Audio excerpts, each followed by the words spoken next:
So we come back to Volcano during the afternoon now, so you're getting a better view. It's about a 20-minute walk from the car park. It's an hour's drive from Reykjavik, and you've got plenty of car parking. As you can see, they've got all the car parks sorted out for you. You pay online before you get here, and they recognise your registration number. So after about a 20-minute walk from the car park, you get to the current limit of where the lava has flown as far. Up there they've got the earthworks. They've been moving some of the earth to try and stop it going down the valley. You've got to admire their optimism there. What I certainly wasn't expecting was that it's going to be still so hot. We are a good 2 miles from the crater. You can see the crater is behind that hill there. You've got the small lava field coming down from the left, and you've got the main one on the right, and you've got the crater. You can just see the plume directly behind that hill. And so you've got this huge lava field that extends all the way down, and you can see the heat haze still everywhere, and even right down at your feet. You've got steam and gas is still coming out. Even from here, the heat is, I mean, it's mad. You can just about, right, so that's becoming uncomfortable, and I have to take it off. So that is how hot the lava still is at the moment. Had some people talking about magnetic interference for the messing up their magnets on their drones. Well, yes, I don't know what the ferrous composition is of the lava. You can certainly see a bit of iron going in some of the coloration there. So if you are going to be flying, I would definitely take off up high.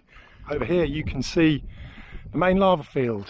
You've got the main lava field in the middle there. You've got the viewing hill where up until about May, people were still sitting and admiring the view from a remarkably close distance. And that's one of the amazing things about this particular volcano, in that it seems to be so predictable, in that it continues to keep on erupting nicely and slowly and safely, putting on a nice lava display.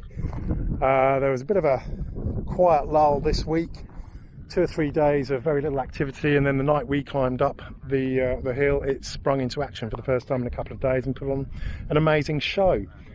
Generally though, it is very periodic in its eruptions. Every 10 to 20 minutes you'll see some lava. You can see now there's red lava flowing down the main lava field on the left there, and that is one of the amazing things about this volcano. You can actually walk up quite easily and get to see some of the lava flowing down. You're going to get better views late in the evening. At the moment they've got 24-hour daylight.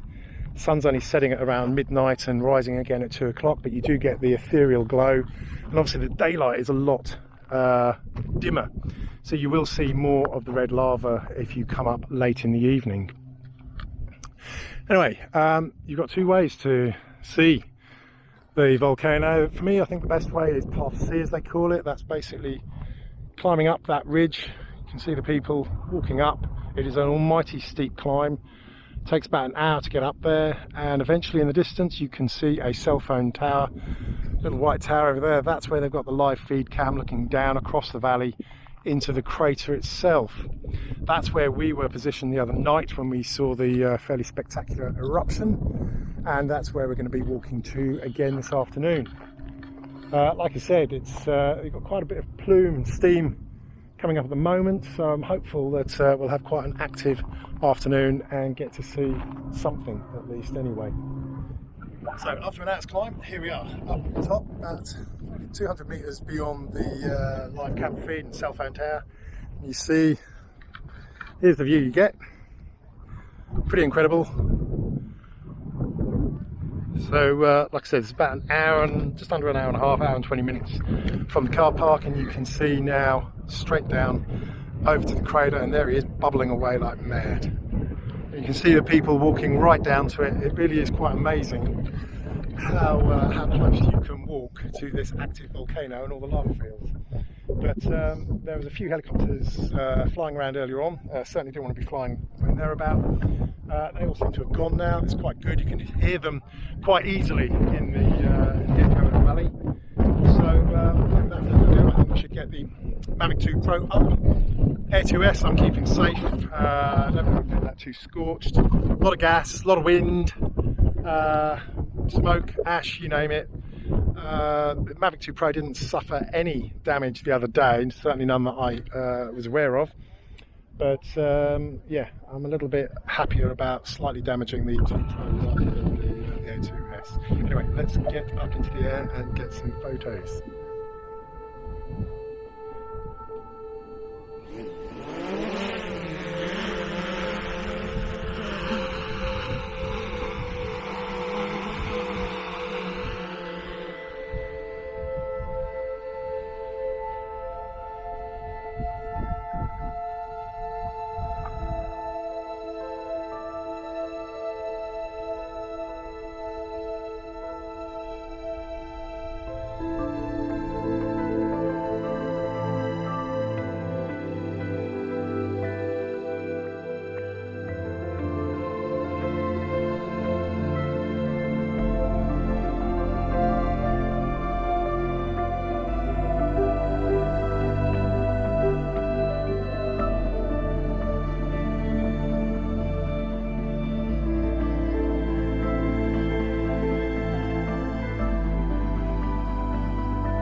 Sorry about the wind noise, haven't got my normal mic on. Hopefully that has helped you out if you are planning to come and visit this incredible site in Iceland. Absolutely stupendous day. Obviously you're going to get more lava in the evenings when the light is darker, but even during the day, as you can see, you get some absolutely fantastic footage. And yeah, looking down into the crater, goodness me, wasn't that a bit of a strange one.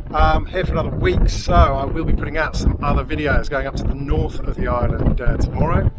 So yeah, either way though, as ever, hit the sub, ding the dong, get notified each time I put something out. And wherever in the world you are, whatever you're doing, stay safe and sane, have fun, happy flying.